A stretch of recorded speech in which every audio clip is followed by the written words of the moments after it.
Fala galerinha da toxicologia, como é que vocês estão? Bem-vindos mais uma vez ao canal do Tio Mal, o canal de toxicologia mais animado da galáxia. Não sei de qual galáxia, mas de alguma delas com certeza nós somos o mais animado. Meu nome é Maurício, sou professor de toxicologia na Universidade de Brasília e eu estou aqui para passar o conteúdo da disciplina de toxicologia para alunos do curso de farmácia da Universidade de Brasília, obviamente. Mas você que está aí assistindo de curioso, seja bem-vindo! A toxicologia é linda, é algo maravilhoso e que esse conhecimento tem que ser compartilhado com todos. Portanto, bem-vindo ao canal do Chumal e por isso não se esqueça de clicar no joinha. Já clica aí, vai, você sabe que você vai gostar. Se inscreva no canal, compartilha com os amigos, liga o sininho, tudo isso que o YouTube manda. Hoje o assunto é bem bacana, quer dizer, pelo menos de estudar, né? É bacana de estudar, não é bacana de usar. Mas o assunto de hoje é tabagismo. Roda a vinheta.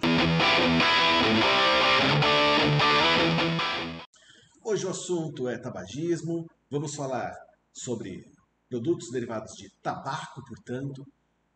Todos vocês sabem o mal que isso faz, a geração dos anos 2000, provavelmente você se inclui nela, cresceu ouvindo falar que cigarro causa câncer, né?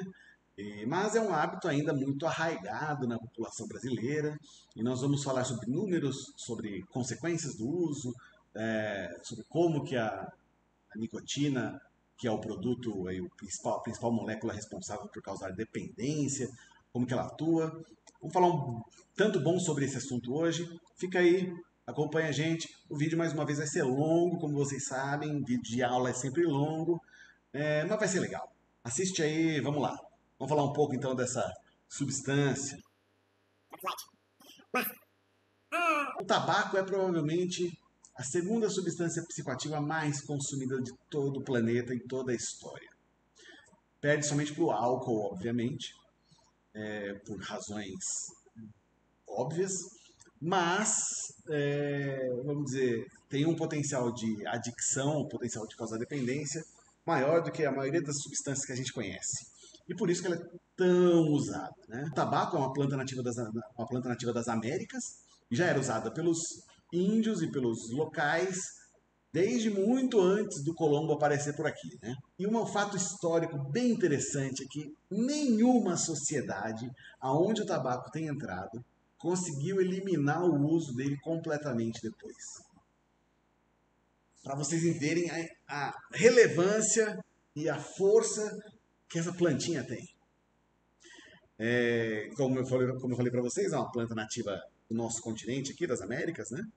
E existem especulações históricas baseadas, obviamente, em artefatos encontrados arqueológicos, né? Ah, essa planta seja cultivada, ou seja, plantada para fins de uso desde 6.000 anos antes de Cristo. Vocês viram que várias plantas que eu já mostrei aqui, algumas que a gente já falou em outros vídeos aí, também tem um uso milenar, né? E com o tabaco também não é diferente. Ah, assim que Colombo veio para cá, nas primeiras conversas que ele fez com os indígenas, ele já tem os relatos dele tendo recebido essa planta para conhecer, né? Ah, e segundo os relatos foi em 12 de outubro de 1492, olha só que data fatídica. E ele fez parte dos primeiros europeus que viram o tabaco sendo fumado. Né? E ele pegou esse trem, achou muito bom, levou para a Europa. E quando ela chegou lá, foi introduzida principalmente como planta medicinal, assim como a maioria das drogas que vocês já viram. Né? Nós, hoje, botanicamente, a gente já tem classificadas mais de 60 espécies de tabaco, de planta, né? A nicotiana, que é o nome do gênero, né? Mas a principal planta que é produtora do tabaco fumado é a nicotiana tabacum, justamente, né? Nicotiana tabacum linné. A nicotina, ela é vamos chamar assim, um veneno. Ela é produzida pelas plantas para espantar insetos, para vocês terem uma ideia. Ela é uma substância amarga, ou seja, ela fornece um sabor amargo para a planta, fazendo com que os insetos não queiram comê-la. Né?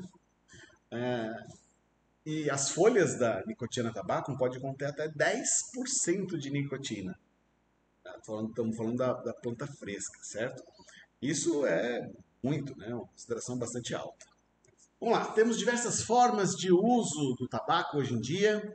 A principal delas, todo mundo conhece, a forma fumada, né? Então a gente tem na forma de cigarro, de charuto, de cachimbo, de palheiro.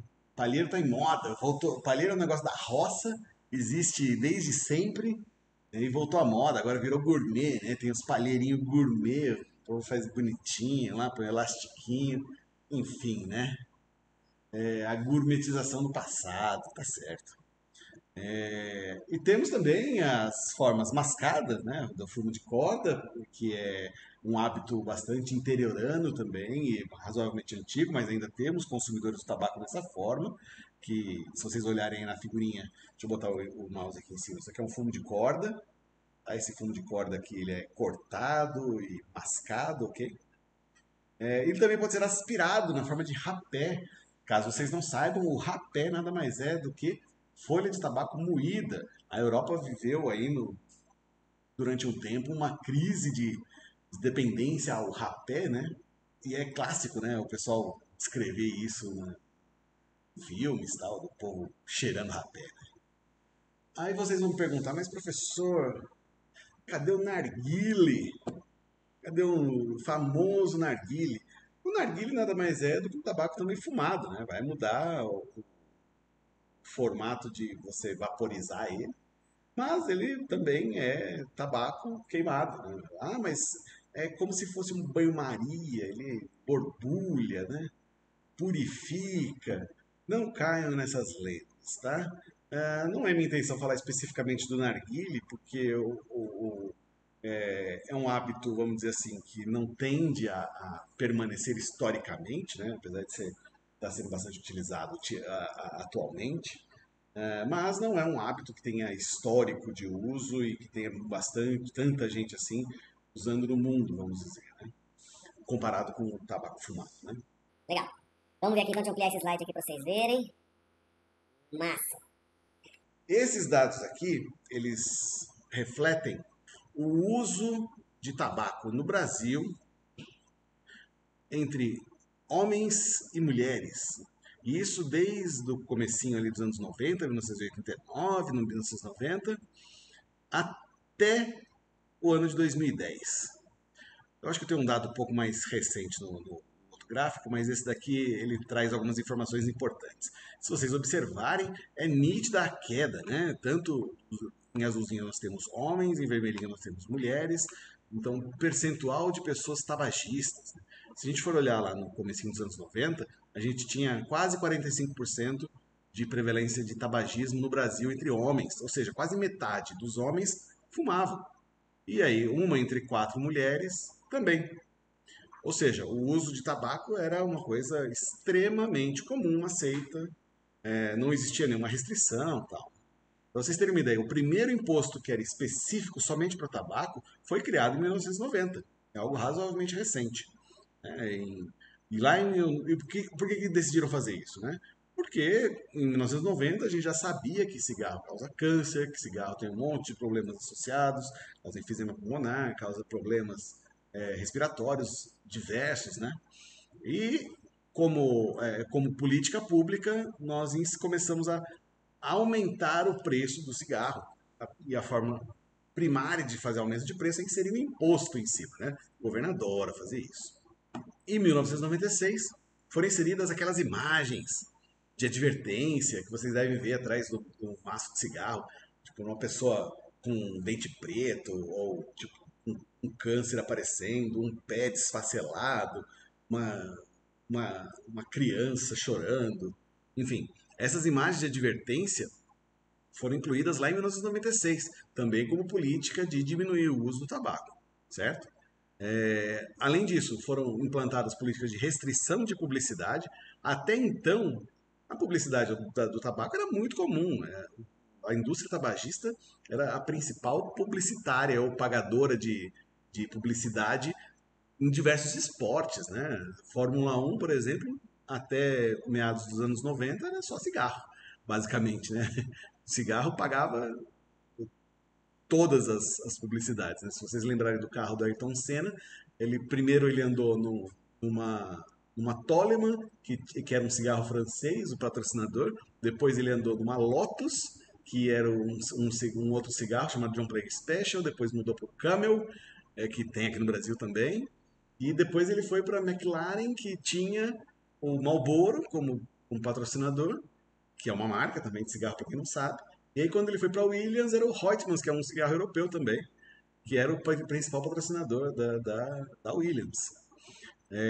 Isso mostra que a publicidade do tabaco sempre esteve atrelada com coisas, vamos dizer assim, de esporte radical, coisas emocionantes, e era realmente invasiva a publicidade, né? Uma marca de cigarros que existe aqui no Brasil chamada Hollywood, que as propagandas eram todas de esportes radicais, de o pessoal fazendo paraquedismo, fazendo skydive, correndo na praia, umas coisas bem chamativas, assim, sabe? Mulher de biquíni, essas coisas. Então, era sempre a publicidade associada ao Hollywood. Ah, e aí, essas restrições de publicidade que já começaram no planeta inteiro. Aqui no Brasil a gente colocou elas em 1996. E aí foram as primeiras leis sobre ambiente livre de tabaco, né? Hoje em dia é comum vocês verem, não pode fumar dentro do ambiente público. Não pode fumar dentro sei lá, de, dentro de uma discoteca. Não pode fumar dentro de discoteca, é coisa de antigo também, né? Boate, sei lá. Não pode fumar dentro de uma repartição, não pode fumar em ambiente fechado. Se você for no bar, tem que sair do bar para poder fumar. Isso começou lá em 1996, tá? Para vocês terem uma ideia, eu tive aula na faculdade, eu estudei na faculdade de 97 a 2002, eu tive aula na faculdade com um professor que fumava dentro da sala de aula e era aceitável, tá? Tinha aluno que fumava dentro da sala de aula. Ainda já se discutia isso naquela época, porque as leis restritivas começaram naquela época, né? Já era discutido e tal, mas ainda era aceitável. Em 1998 foi a primeira lei sobre acesso de jovens, ah, ou seja, até 1998, um menor de idade conseguia tranquilamente entrar num boteco, num bar e comprar, numa padaria, e comprar um maço de cigarro. Eu, quando era criança, eu ia no bar comprar cigarro com minha mãe, tranquilamente. Eu tinha lá, sei lá, 5, 6 anos de idade, o tiozinho do bar dava o cigarro na minha mão para eu levar para casa. Normal. Em 2000, 2001, aí, começaram as imagens de advertência mais contundentes, né? Porque antes era só tipo assim, ó, era a imagem de uma pessoa com um aspecto de doente e tal, né? Aí agora começou a aparecer dedo amputado, gente morta, diabo a quatro, né? Foi em 2000 também começou a restrição total de publicidade, mas em lugar nenhum podia ter publicidade de cigarro, né? Em 2003 a gente teve um outro aumento de impostos de cigarro. 2006 outro aumento de impostos. Em 2007 a 2009 foram as primeiras leis municipais sobre ambiente livre, né? E as cidades foram colocando normas próprias, né? De onde podia e onde não podia fumar. Todas essas, todas essas táticas se refletiram aí numa queda em coisa de, vamos lá, 1990, 2010 dá 10, 20 anos, né? Em 20 anos a gente cai de quase metade da população masculina para um quinto da população masculina fazendo uso de tabaco e de mulheres cai de um quarto para entre 12% nesse, ou seja, cai pela metade, né, esse valor. É uma queda drástica, né, e a gente vai ver enxergar os efeitos disso daqui, talvez em 20 anos, né, quando o número de câncer de pulmão começar a cair, o número de outros cânceres começarem a cair, e os gastos com saúde pública a gente já está enxergando agora já, né, a diminuição disso. Acho que eu tenho um outro slide aqui que também fala, que tem uns dados mais atuais, ó, de 2006 a 2017. Então dá para ver ó, o sexo masculino, o sexo que é a barrinha mais clara, o sexo feminino, a barrinha mais escura, e a linha vermelha, os dois, né? Se vocês observarem aí, que tem de 2006, né? É aquele dado de 2010, ó, perto de 12% de mulheres, 17% de homens, e isso aí ainda continua caindo, dá uma olhada. Está menos inclinada a reta agora, mas se vocês observarem aqui a gente tem já ó, entre 12 e 13% de homens fumantes e menos de 10%, 8% de tabagistas do sexo feminino.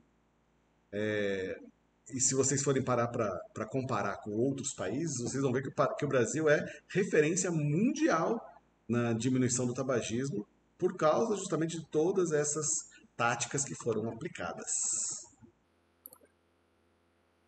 Tá achando que a gente não tem política pública? Aham.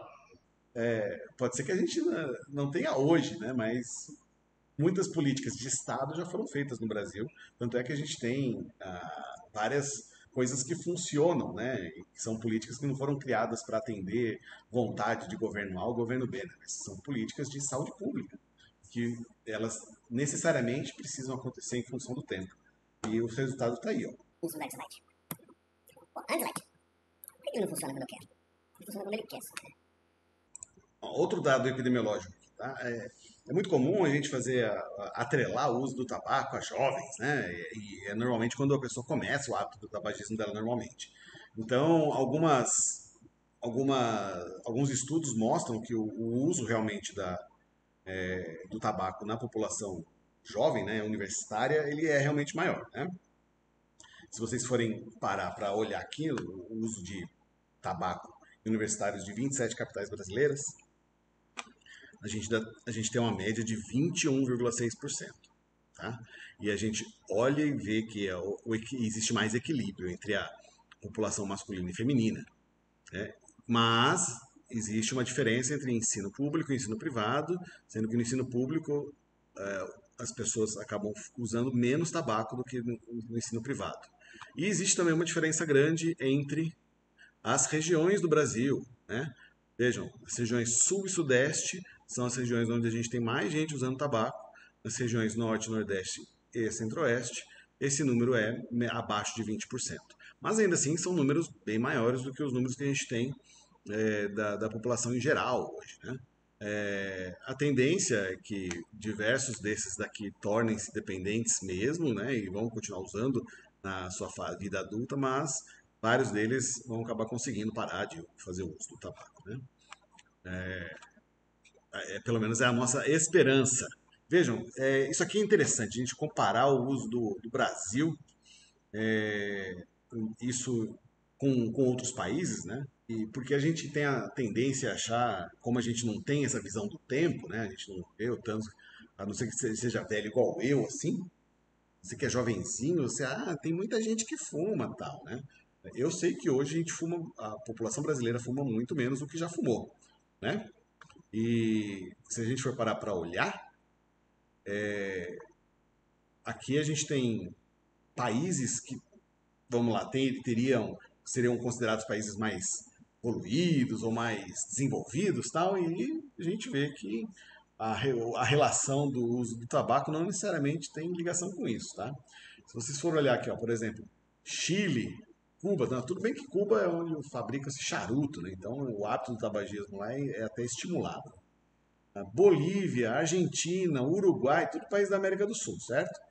Dá uma olhada no está o Brasil aqui, ó, 17,6%, junto com Jamaica, Canadá, tá vendo? O Canadá tá junto do Brasil. Nos Estados Unidos se fuma mais do que no Brasil, o México está um pouquinho abaixo, e a gente tem outros países, né, que estão numa condição um pouco melhor. E aqui a gente está falando só nas Américas, certo? Então, vejam, o Brasil já esteve acima do Chile aqui, certo?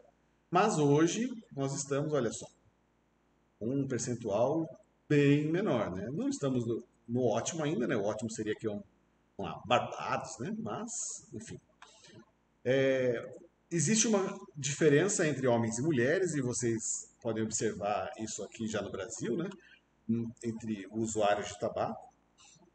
Mas em alguns países isso é muito gritante a diferença. Vamos lá, por exemplo, Honduras, 40% da população masculina fuma e 2,6% da população feminina. Em Cuba, 54,7% da população masculina e 21,9% da população feminina. São dados de 2010, tá? Se vocês pararem para olhar em Barbados, né, que tinha o tal do 7%, era 13% da população masculina e 1,1% da população feminina. Então vejam, existe sempre essa diferença. Tá? Normalmente, via de regra, a população masculina faz mais uso de tabaco. Me explica por quê aí nos comentários. Escreve aí. Por que você acha que homem usa mais tabaco do que mulher normalmente? Deixa nos comentários, faça sua filosofia a respeito. Existem diversas teorias, tá? Agora, quero saber de você, a sua opinião. Por que você acha que historicamente homens fumam mais do que mulheres tabaco? Aqui a gente tem um dado de outros países além do Brasil, né? Esse aqui é um dado de 2001, é um dado mais antigo, né? E a gente tem aqui o uso em meninos de 13 a 15 anos, né? Dá uma olhada aí. Nos Estados Unidos, entre 20% e 29%. Na Rússia, acima de 30%. A gente está falando de meninos de 13 a 15 anos, tá? E na maioria dos países que está em amarelinha é porque o dado é inexistente, ok? Quando a gente fala de tabagismo, a primeira coisa que a gente pensa é problemas à saúde, né? Câncer, a primeira coisa que vem na cabeça da pessoa. Isso só acontece porque a nicotina é uma substância que induz bastante dependência, né? E as pessoas então vão fazer uso crônico e repetido dessa substância, né? A nicotina leva ao comportamento estereotipado, compulsivo. Vocês devem certamente conhecer algum fumante que fica desesperado quando precisa fumar, quando está naquela angústia por um cigarro, né? Ela fuma e relaxa, fica bem, né? Ou seja, existe o que eu chamo de reforço, o que eu não, né? O que os cientistas da área chamam de reforço positivo e reforço negativo, ou seja, o cigarro ele tanto traz prazer ao fumante, como ele retira a sensação ruim da abstinência. Isso seria o reforço positivo e o reforço negativo. Traz o que nós chamamos de dependência física, né, a substância, né, associado totalmente ao mecanismo de ação. E a síndrome de abstinência é clara, né, falando já um monte disso. Dá uma olhadinha aqui nas mortes por região do planeta, né? Vermelhinho homens, em azulzinho aí mulheres, mortes associadas a problemas causados pelo tabaco, tá? Então, o primeiro aí, o afro é na África, o amros nas Américas, emro no Mediterrâneo Oriental, né? Euro na Europa, o cearo aí, o Sudeste Asiático e o W Pro no Pacífico Ocidental, né? Então vejam que a gente está falando de milhões de mortes por ano. Isso aqui é só o dado de 2016, tá? Então a gente está falando de mortes associadas ao tabaco.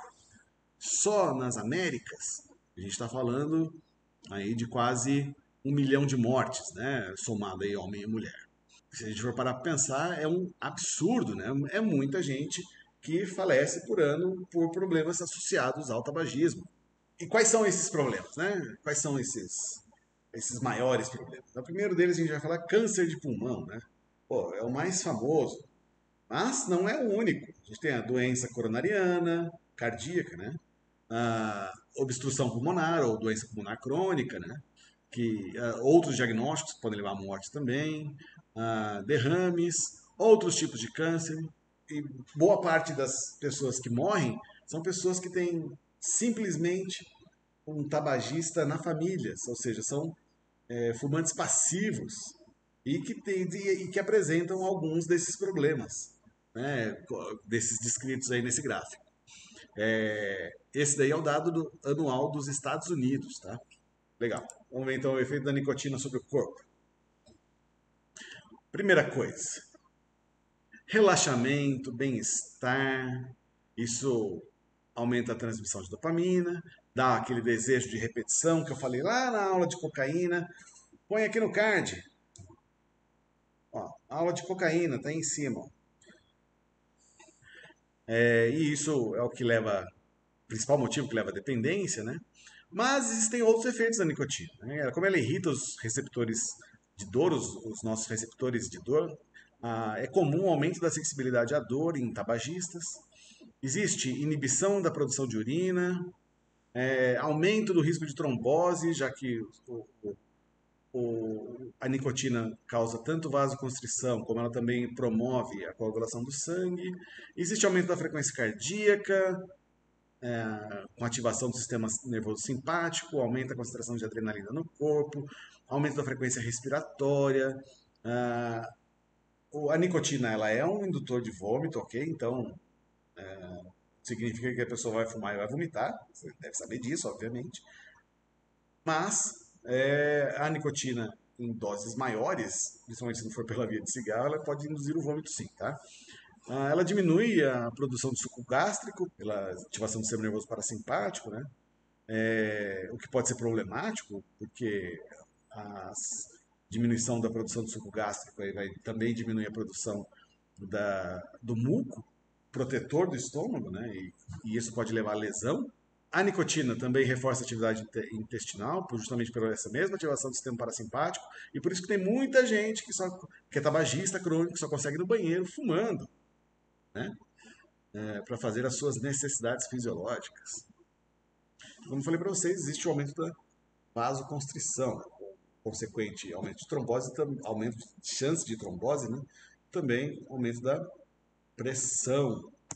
Aí, lembra que eu falei do fumante passivo? A pessoa ser fumante passiva já é uma das principais causas de câncer de pulmão em humanos, principalmente para os não tabagistas, né?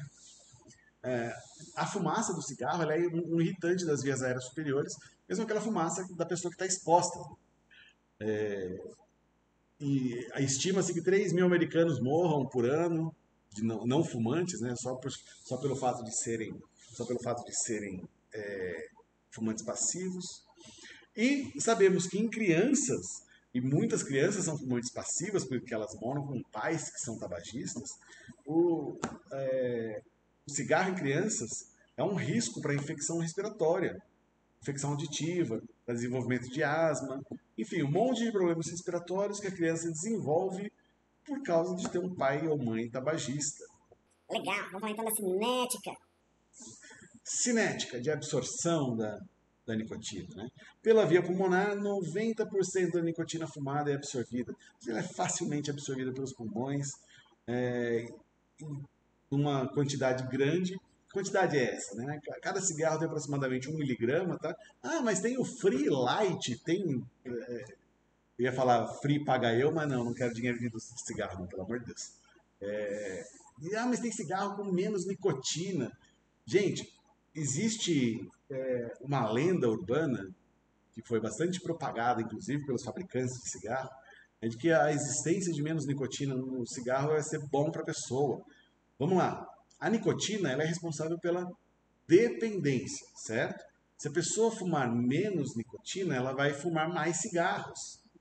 Qual que é o grande problema? Eu já falei para vocês desde as aulas passadas que quando você queima matéria orgânica e manda isso para dentro, você está mandando hidrocarbonetos policíclicos aromáticos para dentro de você. E no cigarro a gente está lotado disso. E são eles os responsáveis pelo câncer, não é a nicotina. A nicotina só faz a pessoa ter dependência. E uma vez que ela vai fumar mais cigarros para obter a mesma resposta, já que esse cigarro tem menos nicotina, ela vai estar mais exposta às substâncias que são procarcinogênicas. Por isso que a pessoa, estou usando Free Light. Eu quero emagrecer, né? Mesma coisa. Faz um menor sentido. É até pior. 60 miligramas de nicotina é letal para um homem de 70 quilos. Mas tem gente que fuma aí 60 cigarros por dia. Dá 3 maços de cigarro por dia. Conheço muita gente que faz isso. Verdade, mas faz isso durante um dia inteiro, certo? Aqui a gente está falando de 60 miligramas em dose única. Obviamente que isso para acontecer é extremamente complicado. Existe 60 miligramas dentro de um charuto, por exemplo? Existe, mas ninguém fuma um charuto numa sentada em 3, 4 tragadas, certo? Impossível. A morte com uma dose dessa de 60 miligramas, dá uma olhada como é pouquinho, né? 60 miligramas conseguir matar alguém de 70 quilos, uma porrada, né? A morte vai acontecer também poucos minutos depois da absorção. A nicotina também pode ser absorvida por outras vias, como a via dérmica, a via de mucosa e etc. Né? Como eu falei para vocês, o charuto pode ter até 2 vezes a dose letal, mas, como eu falei aí, a queima é longa, menor dose tragada, tarará. Legal. Deixa eu aumentar o slide, porque o povo reclama. Vai umas letrinhas pequenas no slide. Ponho. Faz bem para a vista, minha mãe dizia. Bom, vamos falar então de toxicocinética, que é uma parte que o tio gosta, né? O tio adora falar de cinética.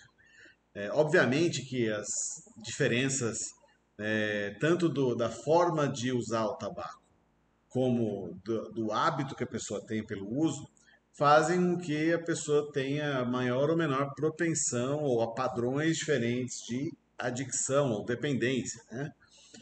Pela via pulmonar, a chance de adicção é muito maior e o desenvolvimento dessa dependência acontece muito mais rápido. Pela via oral, a gente tem um efeito que é mais lento, que dura mais tempo, tem uma menor intensidade, certo? Ah, independente da via, a gente sabe que a nicotina é distribuída super rapidamente, né, pelos tecidos. Ela atravessa com muita facilidade a barreira hematocefálica e também qualquer outra barreira, como a barreira placentária, por exemplo. Ou seja, se você é engravida e você é tabagista, você saiba que você está mandando nicotina para o seu feto. O início dos efeitos da nicotina se dá em menos de 7 segundos para via fumada, certo? E tem uma meia-vida de aproximadamente 120 minutos, 2 horinhas, né? A nicotina passa por metabolismo hepático, sendo que a maior parte dela vai ser metabolizada para poder ser excretada, e o principal metabólito da nicotina chama-se cotinina. Deve ter isso aqui no próximo slide, se pá. Se pá. Ah, ela é. Cotinina. E quem faz essa brincadeira? CYP2A6. O que é CIP, professor? Ora, coleguinha, tá aqui no card, ó. Card. Aula sobre citocromo P450. Vai lá, assiste, dê engajamento ao nosso canal. Por favor. Legal. Vamos então para os efeitos comportamentais da nicotina. Primeira coisa, obviamente, é a sensação de prazer. É comum você ver o usuário de tabaco dizer que se sente relaxado depois de usar o cigarro, certo? Se sente mais calmo, mais tranquilo. E só que esses efeitos eles são causados de uma forma que a gente chama de paradoxal. É um efeito bifásico. Em doses baixas, existe aumento de atenção e diminuição da ansiedade, mas com aumento de dose, isso se transforma em excitabilidade. Isso é o que a gente chama de efeito paradoxal. A mesma substância pode causar o efeito que é, vamos dizer assim, um efeito de diminuição de ansiedade e de aumento nas maiores doses. A nicotina também está associada à diminuição de apetite, e esse é um dos motivos do porquê, pelo menos era muito comum, né, entre modelos fotográficas que sempre tiveram o, associado à imagem delas a magreza, né, que precisavam ser magras e tal. Uma das formas que elas usam para combater o apetite é justamente o uso de nicotina. Legal. E onde é que a nicotina atua no nosso cérebro, no nosso organismo, de forma tão potente que causa todos esses efeitos que eu falei para vocês? Ela atua essencialmente em receptores colinérgicos nicotínicos. Ah, então a gente tem receptores nicotínicos, né? Justamente porque nós evoluímos para usar nicotina, não é isso, tio Mal? Não, é porque nós conhecemos esses receptores e fomos caracterizando eles como através de estudos usando a nicotina, certo? Na verdade, são receptores de acetilcolina, são receptores colinérgicos. Esses receptores colinérgicos, eles são receptores ligados a canais iônicos, e eles são pentaméricos, ou seja, eles são compostos por 5 subunidades. E, veja, temos os tipos, as subunidades que são encontradas em receptores nicotínicos nos neurônios e nos músculos. E essas subunidades, elas podem existir, vamos dizer assim, praticamente uma mistura de todas elas. E cada uma dessas subunidades tem uma afinidade diferente tanto pela acetilcolina como pela nicotina, certo? Volta. Volta, olha pra minha cara aqui, essa minha cara feia. Achando que a gente faz toxicologia, porque se fosse bonito eu seria modelo, né? Pensou modelo toxicologista? Ah, legal. Efeitos dos receptores nicotínicos colinérgicos. Primeira coisa que a gente tem que saber é que eles têm rápido início, curta duração, são excitatórios, certo? Vamos encontrar o sistema nervoso autônomo e, obviamente, como você já deve ter imaginado pelo que eu falei no outro slide, também na junção neuromuscular.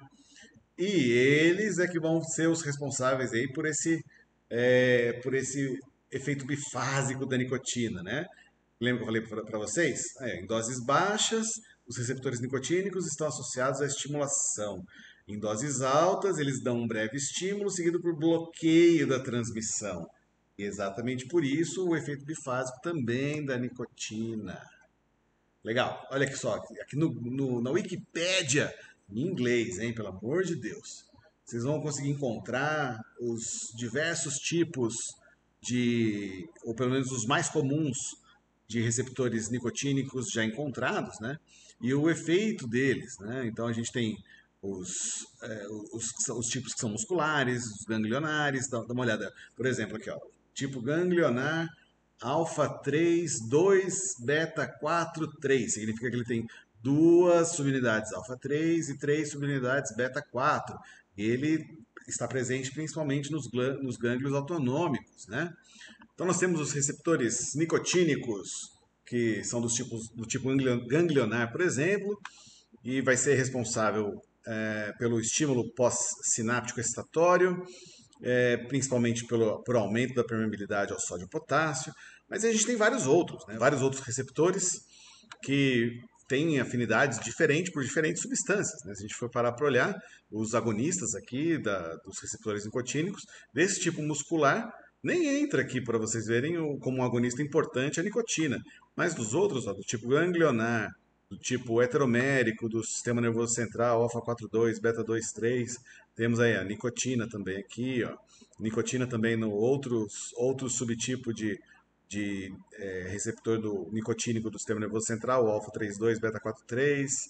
E temos também os homoméricos, né, não heteroméricos, né, ou seja, formados por cinco subunidades iguais, alfa 7, 5. Esse daqui, dá uma olhada, a nicotina nem atua nele, mas atua nesses outros. Então, a gente entende que o efeito da nicotina se dá justamente por efeito nesses receptores nicotínicos.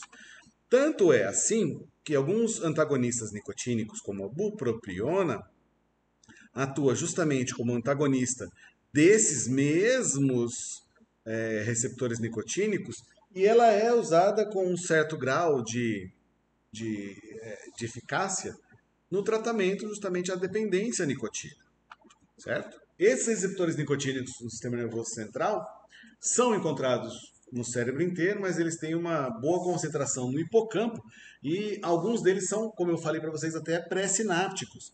Quando eles são ativados, eles aumentam a resposta excitatória que são encaminhadas para os neurônios dopaminérgicos, que podem vir depois, né? Nas áreas de recompensa. Ah, professor, na área de recompensa, ó, aqui no card, ó, aula de cocaína, onde eu falei sobre o sistema de recompensa. Quero ver você decorar comigo o sistema mesocorticolímbico de recompensa. Fala área tegmental ventral bem rapidinho, núcleo accumbens.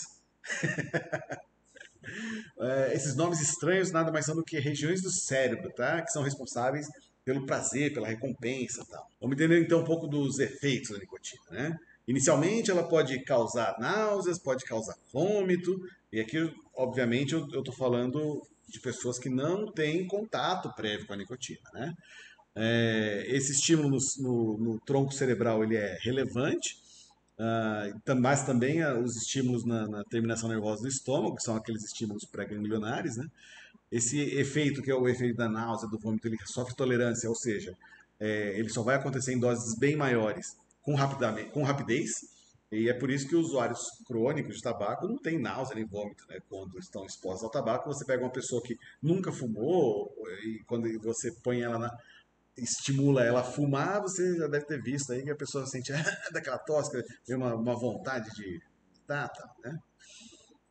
Da mesma forma, a nicotina ela estimula o hipotálamo a liberar o tal do hormônio antidiurético, e isso causa retenção hídrica, tá? Também reduz a atividade neuromuscular, produzindo relaxamento, mas aumenta a frequência cardíaca, a pressão arterial e a contratilidade do endotélio vascular. E, ao mesmo tempo, dá uma olhada só que contraditório, né? Com o aumento da frequência cardíaca e da pressão arterial, era para chegar mais sangue nos tecidos, né? Então, oxigenar melhor o tecido, né? Mas a fumaça do cigarro, ela é repleta, repleta de monóxido de carbono. Esse monóxido de carbono, ele inibe a respiração celular, porque ele se liga com alta afinidade à hemoglobina e não dissocia. E aí o que acontece é que ao invés de você ter o efeito, vamos dizer assim, de aumento da oxigenação dos tecidos, você tem uma diminuição. Com o passar do tempo, essa diminuição da oxigenação dos tecidos, ela também é responsável por muita lesão de necrose, ok? Volta, olha para cá. Próximo slide. Deixa eu estar com pressa hoje. Essas aulas de toxicologia, não sei como é que vocês estão assistindo, se você não é aluno de toxicologia, né? Se você é o aluno da minha disciplina, você deve estar assistindo pensando, o que será que esse gordinho vai pedir na prova? Que é o que o pessoal normalmente pensa, né? A minha intenção, na verdade, não é te cobrar na prova, aluno. A minha intenção é que você entenda esse conteúdinho aqui, ó. Essa coisinha bacana, legal, para que você use na sua vida depois como profissional da saúde, para que você use para ajudar a sua família, etc., para ajudar seus futuros pacientes, etc. Se você conseguir usar essa informação para o futuro, tanto faz a nota que você vai tirar. Quer dizer, tanto faz não, porque se você reprovar, já era, né? Mas se você conseguir entender esse conteúdo, você não vai reprovar. Ó, o tio Mal ameaçando, esse tio Mal é sacana, né? Ê, tio Mal. Mas se você está aqui assistindo, eu não sei como é que você está entendendo, se você não está entendendo. Cara, se você não está entendendo esse conteúdo que eu estou falando, se tem alguma coisa que está parecendo, pô, isso aqui está muito aprofundado, não estou entendendo isso, ou tá fácil demais, complica esse trem aí, porque aqui o nível é de, sei lá, pós-graduação em Harvard. E aí você pega e escreve aí nos comentários, fala, tio Mal, tá fácil demais, pode complicar esse trem. Que aí eu vou atrás do conteúdo para fazer ele mais difícil. Não tem problema não. Eu gosto de complicar as coisas e quanto mais difícil, mais legal eu acho. Eu acho que quanto mais difícil, mais a gente se interessa pelo assunto e querer desenovelar o problema, né? É, sou meio curioso, né? Vamos falar então um pouco melhor da toxicodinâmica da nicotina, porque ela é bem interessante. Deixa eu aumentar aqui o slide, porque a galera reclama. Legal. Então, como eu falei para vocês, a nicotina ela causa vasoconstrição, né? Então, os capilares da pele vão sofrer vasoconstrição, causa aquela a sensação de frio, tá? Então, obviamente que a gente está falando de usuários que fazem uso não crônico, né?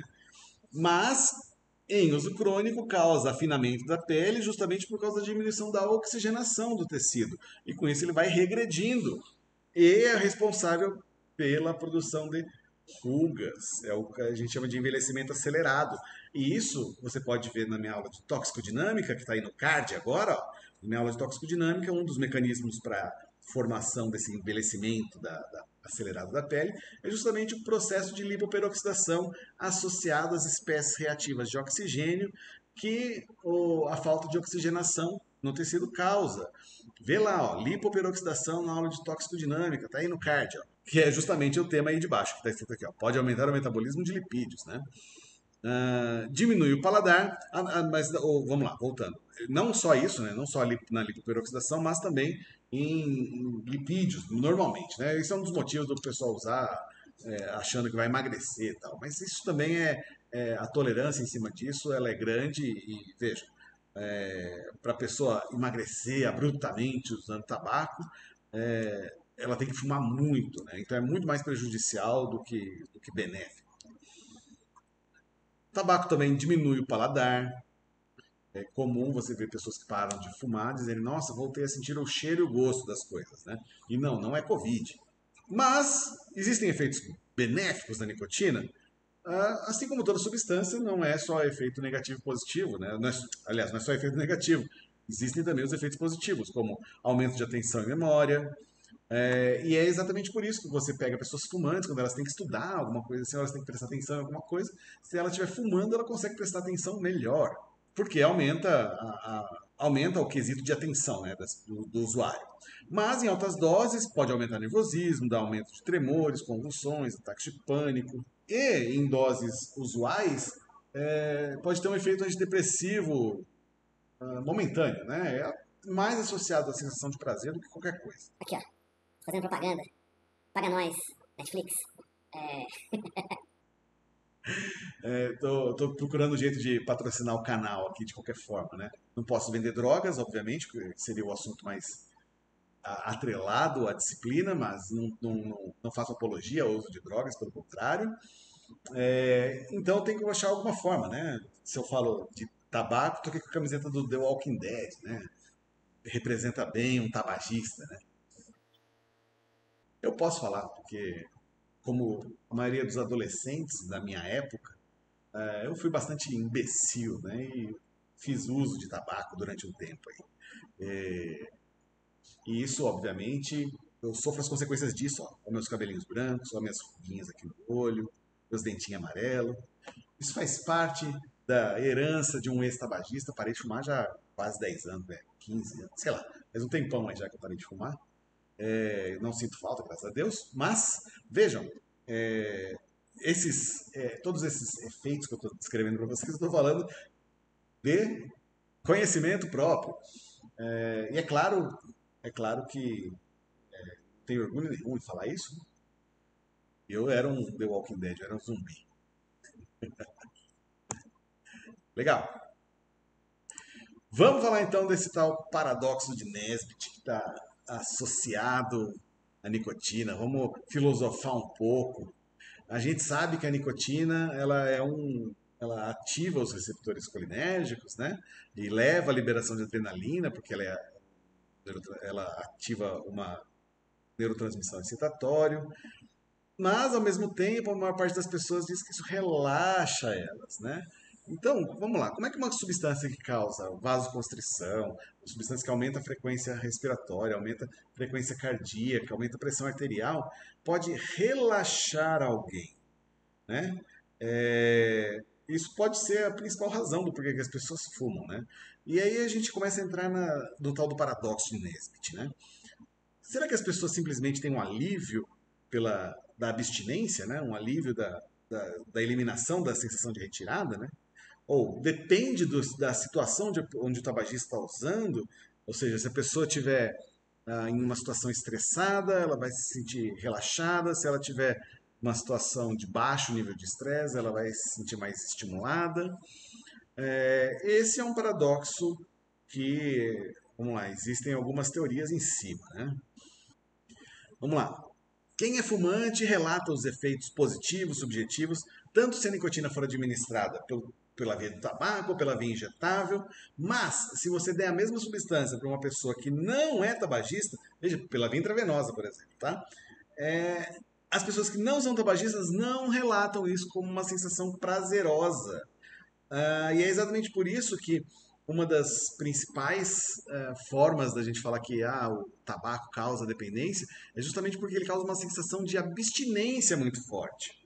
E aí o que se questiona é, será que não é o alívio pela eliminação da- dessa sensação que causa o principal responsável por causar a dependência? E um dos fatores mais atrelados a isso é justamente a tolerância. A tolerância ela pode acontecer já na primeira experiência da pessoa com tabaco. Ou seja, ela usa uma vez e aí na segunda vez que ela vai usar ela não tem o mesmo efeito. Ou seja, é uma substância com alto poder de indução de tolerância. É uma substância que causa abstinência noturna, então tabagistas crônicos aí podem até acordar à noite para fumar um cigarro. E aí tem a discussão do cigarro de baixa dosagem que eu já falei para vocês, né? E se os cigarros de baixa dosagem fariam as pessoas fumar mais ou menos, né? Se menos nicotina seria ideal. E eu já falei para vocês o que isso representa, né? Os cigarros de baixa dosagem faz, na verdade, a pessoa acabar fumando mais números de cigarros. E vamos lá, em relação à dependência, nós temos três principais formas, ou três principais grupos de pessoas que se tornam dependentes à nicotina. Ou não, né?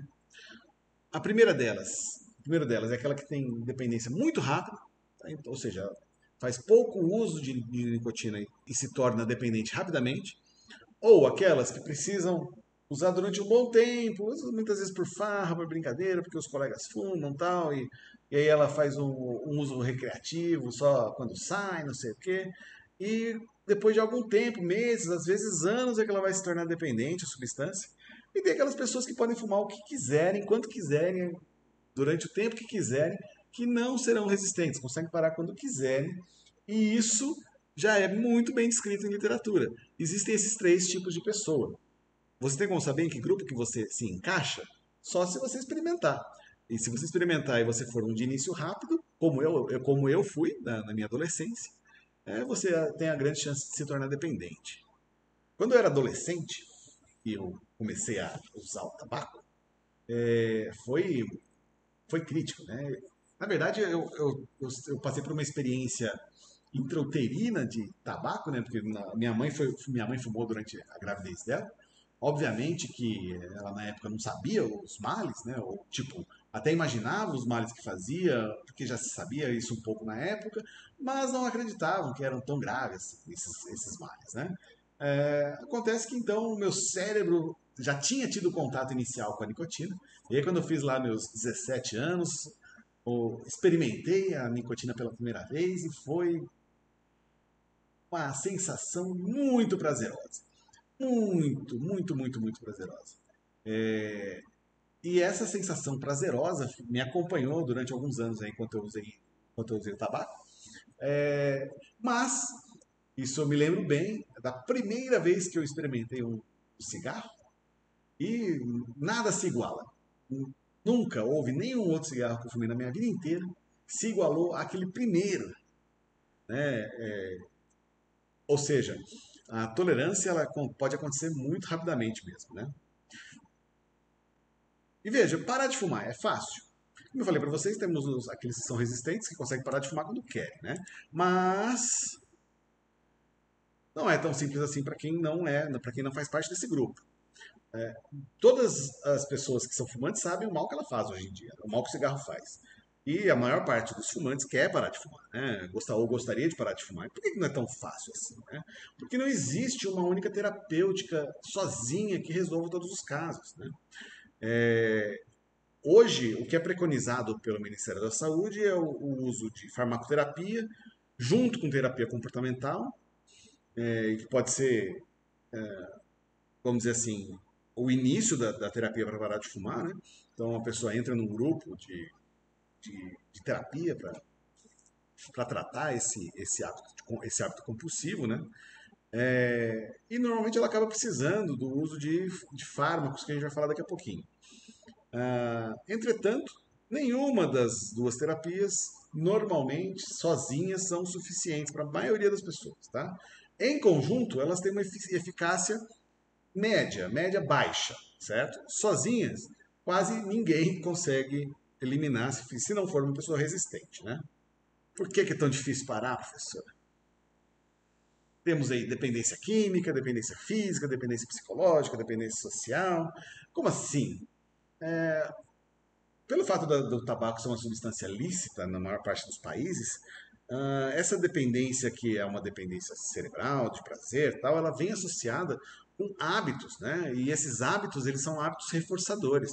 Por exemplo, a pessoa para ir no banheiro precisa usar o cigarro, para dirigir precisa usar o cigarro, fumar um café precisa, Fumou um café.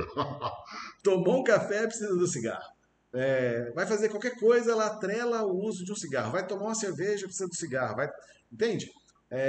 E todos esses hábitos criados em conjunto, uma vez que ela para de fumar, ela sente que ela precisa se livrar de todos esses outros hábitos. E aí, como é que ela faz para não dirigir sentindo vontade de fumar? Como é que ela faz para ir no banheiro sem sentir vontade de fumar? Então se ela tomar café, não vai, nossa, vai sentir uma vontade de fumar tremenda. E o nosso cérebro começa a fazer essas associações de forma repetitiva, dia após dia. Então, veja, uma pessoa em abstinência ao tabaco, ela passa por crises severas, desde diminuição da frequência cardíaca, tremores, dores de cabeça, ansiedade, perda de atenção, insônia, aumento de apetite, e isso é super comum, as pessoas descontarem na comida quando param de fumar, né? E aí ganham muitos quilos. Tio Mal, é o seu caso? Por isso você ficou gordinho? Na verdade, quando eu parei de fumar, eu emagreci, porque eu fiz terapia junto, usei medicamento, E eu já estava gordinho naquela época, né? Daí hoje eu voltei a engordar depois disso de ser vergonhice mesmo, minha dependência ao macarrão. A farmacoterapia hoje, ela envolve essencialmente a substituição, né? Como assim substituição?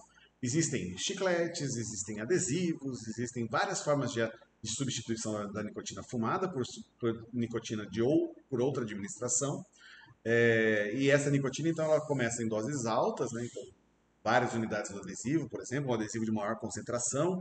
Existem adesivos de 7, 14 e 21 miligramas, e a pessoa vai usando, vai trocando ele diariamente. E esses adesivos ela vai colocando da concentração mais alta para a concentração mais baixa. E, obviamente, que isso é o que a gente chama de desmame, né? Então, você vai diminuindo a concentração, e a hora que você diminui a concentração do adesivo, você vê se a pessoa está com sensação de abstinência ou não, se ela está bem ou não. Óbvio que fazer a terapia psicológica junto ajuda demais, né?